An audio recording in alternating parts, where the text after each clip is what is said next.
Hello, this is Carnifex Alpha talking to you again, doing my book review. If you haven't seen my channel news video, then maybe you should.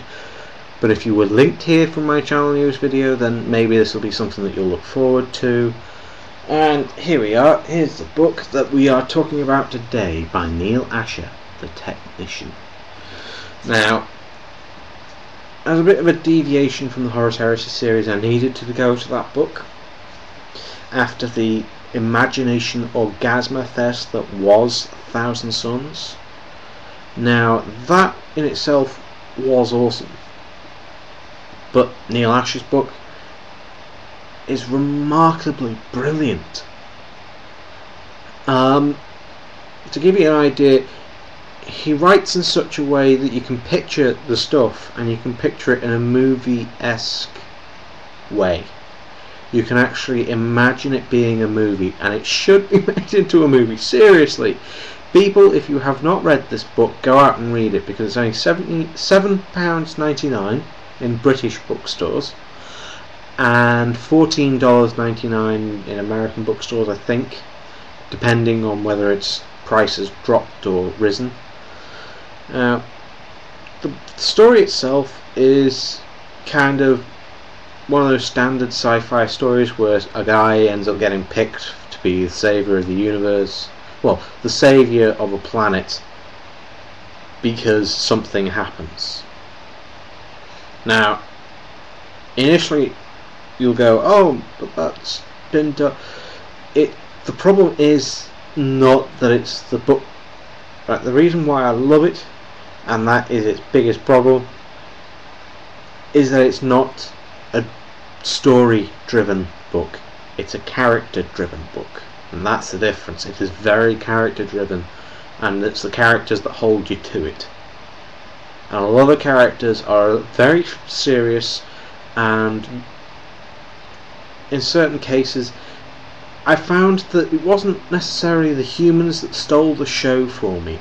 It was the AIs and the natural inhabitants of the planet, because this is set in a future where humanity's gone off to the stars, found a new world. One group of super religious fanatics amalgamated every religion's policies and ideologies into one, and they called themselves the Theocracy. And this is a planet held by the Theocracy, the last remnants of them.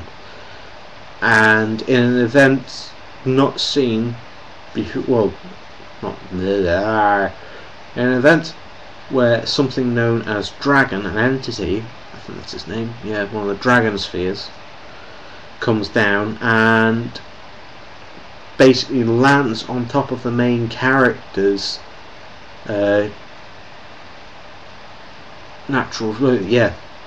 marsh swimming ships. Yeah, they do have marsh swimming ships in this one. It's kind of interesting. But as Dragon lands, it breaks down and turns into multiple lizards.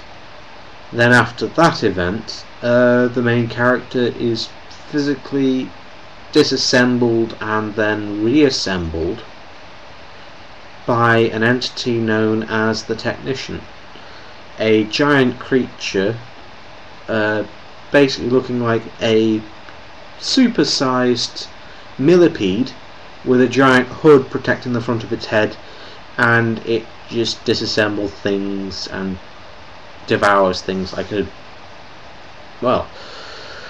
monster. It's huge. As we get on with the story, you find out that because of this, the main character was driven insane by such an act that he was then led on to believe by the main AI called Amistad, I think that was his name, the Black Scorpion drone, a war drone from the Polity Wars, because this is a Polity novel. Yeah, really awesome book.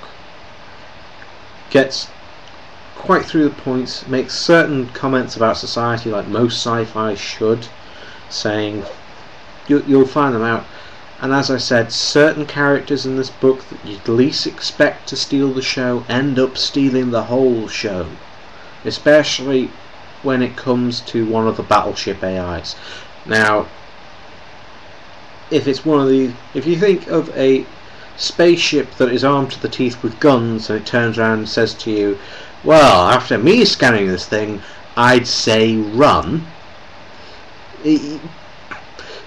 Sorry, that's a spoiler, but you're going to end up like me and end up laughing at the hell at that. You're going to be laughing the hell at that.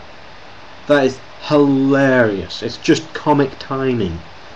And it's brilliant. I loved that bit, and I loved the AI and how they work. And what I will say is, for 500 pages, he's as quick with his speed, his pacing is as quick as Michael Crichton. So if you're a Michael Crichton fan, read The Technician, because you will enjoy it. It's a very quick-paced book, and it flows effortlessly. And you can end up picturing this, which is something I found very hard with other books, is you can easily picture this thing happening and these events happening in a certain way. Now, when you get to the end, it'll be one of those big climactic finales that you go, whoa, brain pop, whoa, especially the twist somewhere around like 3/4 of the way through, and then we go, ah, because it's not really about the people or society, it's about the wildlife and the infrastructure of the planet they're on. That's the main focus of the story. And you'll also enjoy the main villain of the story, which is not really a villain made by purpose, it's more a villain made by necessity, and it developed beyond its control and didn't understand. So now it's just, it was epic, awesome, and towards the end you could imagine if Hollywood did this and they did it properly, it would be one of those climactic scenes. It would be like watching the Death Star blowing up. If the Death Star 2 blowing up, sorry, the Death Star 2 blowing up for people. Jesus Christ, this was awesome. Please go out and read this book. I'm not saying this is like God's gift to Earth. No, because I don't believe in God, and I just don't believe that would ever happen. I'm not saying it's without its flaws. It's got maybe a few flaws here and there, but apart from that, the rest of the story is solid. It's entertaining, and you can just sit there, and I honestly am tempted to read it again and again and again and again and again and again, just to see if there's any more jokes and humour behind it. Especially, if there were ever any other book if this was Horus Heresy books, this would be like, holy shit! But it's not. It's still holy shit factor, but on a completely different scale. This was like reading the ultimate nerdgasm in history. I'm sorry, this book, it pretty much is near enough the ultimate nerdgasm in history. And if you haven't read it, you'll never experience what I've experienced here, which is complete and utter entertainment and love for this book. I'm sorry, I am gushing for love of this book. It's so brilliant. Please, go out, buy it, read it again, read it again, read it again, and again, and again, and again. Because I'm sure I don't think you'll actually ever get bored of that book.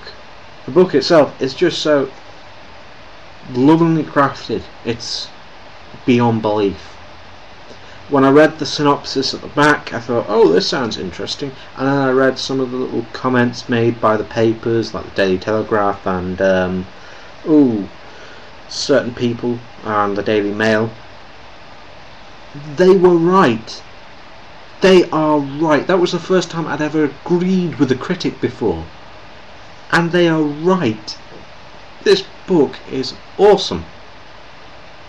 Now, to end this nerdgasm rage, I'll leave you lot to ponder on why I'm actually doing this, and hopefully I will see you later on down the line after I've done my new book review of Prospero Burns, when I get round to finishing it. Then maybe Galaxy in Flames and so on and so forth, catch back up with the timeline.